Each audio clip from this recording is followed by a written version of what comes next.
Fala aí, rapaziada, tudo bem com vocês? Mais uma aula de geografia aqui, professor Edson Rodrigues, Colégio Frei Francisco. Hoje nós vamos falar aqui sobre alguns aspectos econômicos da América, ok? Bom, o que eu posso trazer para vocês aqui de importante hoje é o seguinte: a economia da América do Norte, vocês sabem que lá encontra-se a maior nação do mundo, que são os Estados Unidos da América, seguido pelo país que possui também o melhor IDH do mundo, que é o Canadá. Então, a economia aí da América do Norte, ela é sem dúvida nenhuma bem diversificada, com algumas atividades no setor secundário e no setor terciário de grande variedade, ok? Uma outra característica que eu coloquei no texto aqui para vocês é o seguinte, que a mão de obra lá na América do Norte, uma mão de obra especializada, certo? Países que possuem mão de obra especializada, eles possuem um aparato tecnológico bem desenvolvido aí para o seu sistema de produção, ok? Nós temos aí alguns países como o Canadá, Estados Unidos e o México, né, que também adentra a América do Norte, e é óbvio que com a inserção do México há uma disparidade em termos de produção industrial, em termos de PIB, qualidade na economia, qualidade que eu falo em termos de produtividade.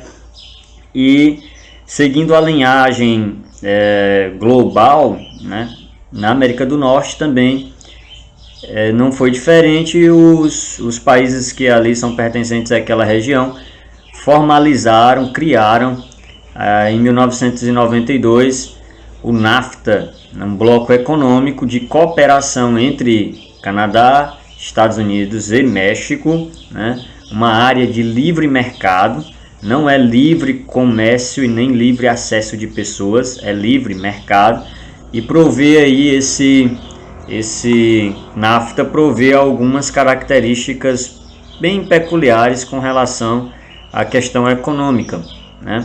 Há certos privilégios, digamos assim, dos Estados Unidos para com o Canadá e para com o México também, certo? Então a base da economia norte-americana, lembrem-se, produtos diversificados, mão de obra especializada e a formação do NAFTA.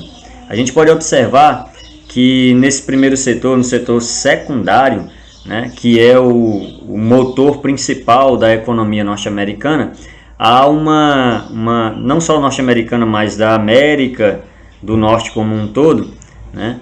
Sem dúvida o ápice dessa indústria, ela é puxada, ela é destinada, digamos assim, pelos Estados Unidos da América e pelo Canadá, né? Sendo que os Estados Unidos, óbvio, tomam aí boa parte dessa produção industrial na América do Norte. Já falei anteriormente, a mão de obra especializada, né? E boa parte da matéria-prima que não é produzida nos países Canadá, Estados Unidos e México, eles são provenientes aqui da América do Sul e da América Central, certo? Não esquecer disso. Aqui também coloquei que nós podemos destacar aí que nessa região ocorre um alto índice de produtos de alto valor agregado, né? São o que? Os automóveis, os eletrodomésticos, os eletroeletrônicos. Inclusive, o México também é inserido nesse rol de alto valor agregado, porque boa parte dos automóveis que são produzidos, né, eles são produzidos no México. Inclusive, a gente dá um destaque aí para os automóveis de estilo sedã, né, aqueles de maior porte. Tem ali nos Estados Unidos a região dos Grandes Lagos, a região do Vale do Silício, que fica no extremo oeste dos Estados Unidos, né, que é a região onde se concentra o maior rol tecnológico dos Estados Unidos. A região sudoeste também tem outra grande área industrial, né? Não esquecendo também do que eles chamam lá de Manufacturing Belt, que é o cinturão das manufaturas, que é o cinturão das indústrias a qual nós estamos nos referindo aqui.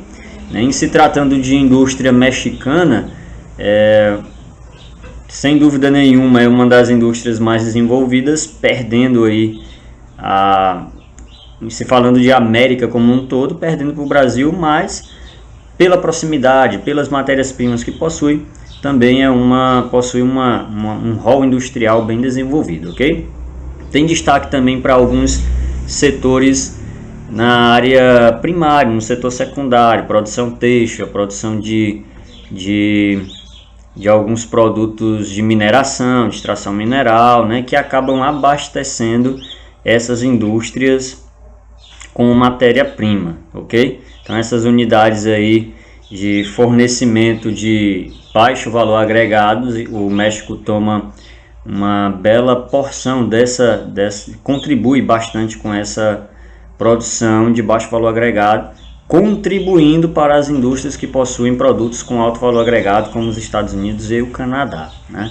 Em se tratando de agricultura, que nós estávamos falando agora há pouco, existem alguns cinturões lá nos Estados Unidos. A produção, por que eu estou me referindo aos Estados Unidos? Porque a maior área de produção agrícola da América do Norte encontra-se nos Estados Unidos, e tem aí a cultura do milho, né, da soja, do trigo, né, que eles chamam lá de cinturões agrícolas, né? Na concentração, boa parte na região central dos Estados Unidos e na porção oeste, onde também eu deixo uma dica para vocês aqui, ó, ele vai relatar aqui o milho, a soja, o trigo, certo? Mas eu também acrescento para vocês com relação à agropecuária. Os Estados Unidos são os segundo maiores produtores de carne bovina do mundo, perdendo apenas para a nossa nação, o Brasil, certo? Brasil, maior produtor, Estados Unidos, o segundo maior produtor de carne bovina do mundo. E aí, na região sudeste dos Estados Unidos, tem ali também a produção de frutas, certo? Que é o cinturão lá do Fruit Belt, né? Tem o Corn Belt, tem vários cinturões na agricultura norte-americana que abastecem a economia daquele lugar. E professor, e o Canadá? Bom, o Canadá, por se localizar numa região de latitude um pouco mais elevada, as temperaturas são mais baixas, e vocês sabem que quanto mais tropical a região, maior a biodiversidade e a probabilidade de produção. Então a temperatura nessas regiões de maiores latitudes, ela não proporciona a esses países que têm uma grande variedade de produção agrícola, né? Então o Canadá, boa parte do seu território norte é congelado, temperaturas baixíssimas, então a produção agrícola acaba caindo um pouco. Em se tratando de mineração, aí entra em destaque o Golfo do México, que eu relatei aqui para vocês vão ler aí no slide, né? Nesse vídeo com mais calma. Tem alguns produtos que merecem destaque nesse processo de mineração. Sem dúvida nenhuma, o petróleo, né, é o carro-chefe ainda no mundo, e assim deverá ser ainda por mais umas 5 décadas. Mas nós temos outros produtos também que são bastante importantes. Por exemplo, no Canadá, né, a gente tem aí o urânio, que é de extrema importância, e a extração lá é de grande valia para a economia, assim, bem como a prata também, ó, certo? Nas regiões ali do México. E ainda, né, nessas regiões do México, esses materiais ferrosos, carvão, o ferro, o cobre, o níquel, o chumbo, certo? Também são explorados em grande quantidade na região. Aí, ó, eu estava falando para vocês aqui dos cinturões agora há pouco, trouxe um mapa aqui para vocês analisarem direitinho aí com relação a essa subdivisão desses cinturões agrícolas nos Estados Unidos aí no final desse século XX. O Rust Belt, o cinturão do trigo, que fica aqui nessa região, ó, produção de trigo em larga escala. Como a região temperada, estações bem definidas, há períodos de produção ao longo do ano todo para diversos tipos de produtos. Tem o Corn Belt, que é o cinturão do milho, né? O Cotton Belt, cinturão do algodão, aqui mais ao sul, na região aqui do Texas. Tem o cinturão dos laticínios, que é a bacia leiteira dos Estados Unidos. A criação extensiva, certo? Criação de animais soltos em maior escala ocorre aqui nessa região, nessa porção amarela, do centro para o oeste dos Estados Unidos, criação de gado que eu falei para vocês aí agora há pouco. E tem também uma região aqui bastante importante, ó, região da Califórnia, que é agricultura irrigada. São imensas áreas de agricultura irrigada, tecnologia avançadíssima, que nós chamamos hoje de agricultura 4K, né, e eles utilizam lá nos Estados Unidos. Bom, não tem aqui nesse mapa, mas eu queria chamar a tua atenção para essa região aqui, ó, de todo o sul, essa porção sul dos Estados Unidos, onde lá eles chamam de Sun Belt. O que é o Sun Belt? Lembra que eu falei agora há pouco que quanto maior a temperatura na região, maior será a biodiversidade? Então essa região ela possui uma temperatura um pouco mais elevada, por estar numa região de latitude um pouco mais baixa. Então ocorre que nessa região uma maior diversidade de produção agrícola. E aí, essa região é de extrema importância para os norte-americanos e ela é denominada de Sun Belt. Tá? Na América Central, nós vamos ter como uma porção muito grande de ilhas, né? É um arquipélago imenso, tem a parte insular e tem a parte continental também, né? Então a área agrícola, a área territorial para a produção, ela não vai ter uma grande imensidão de produção, digamos assim, posso utilizar esse termo, né? Dentro dessa área da América Central, continental e insular, né? Pela falta de território, expansão territorial, não se tem uma grande variedade. Porém, nós temos aí nessa região sim a agricultura com alguns produtos tropicais, principalmente, ó, tem aqui na legenda laranja, certo? Que merece um destaque. A cultura de grãos, de pecuária, ok? Tá aqui. A gente pode ver aqui uma grande área de expansão de pecuária, né? Grande área de pecuária extensiva, né? Criação de gado, de caprinos, entendeu? Nessa região aí. E a gente tem aqui, ó, onde tem essas bolinhas aqui, a maior área de extrativismo vegetal na região, certo? E ó, as terras agricultáveis, né? Áreas pequeníssimas. Em termos de extração mineral aí, a gente vai encontrar nessa região aí alumínio, níquel, o ferro, o manganês, certo? Que é muito comum para essa área.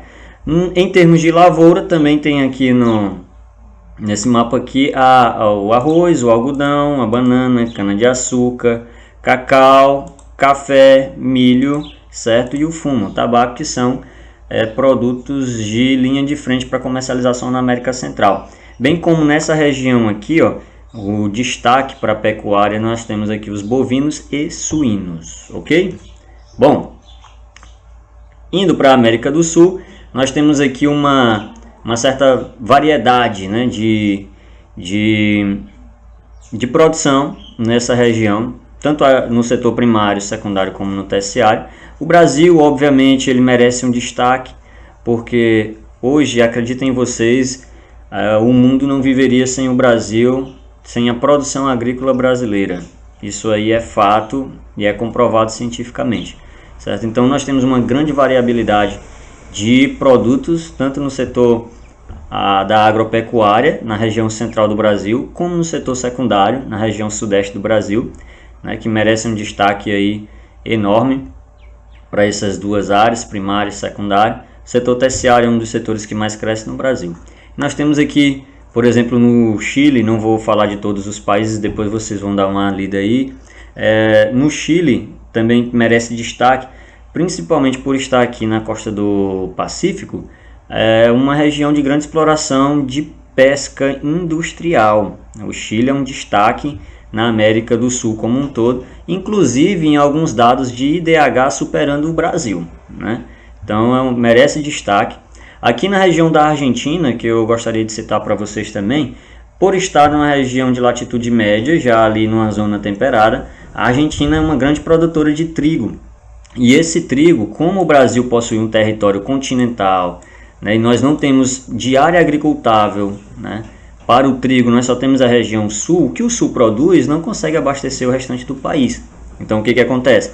Nós temos que importar o trigo vindo da Argentina, por isso que o nosso pãozinho aí às vezes está mais caro, né? Porque esse trigo ele tem que ser importado, porque o que nós produzimos aqui não abastece a nossa população, que é imensa, um país continental, possui mais de 210 milhões de habitantes, ok? Bom, acerca do produto interno bruto, nós temos aqui de alguns países da América. Veja só a disparidade, o quanto os Estados Unidos se destacam no PIB, né?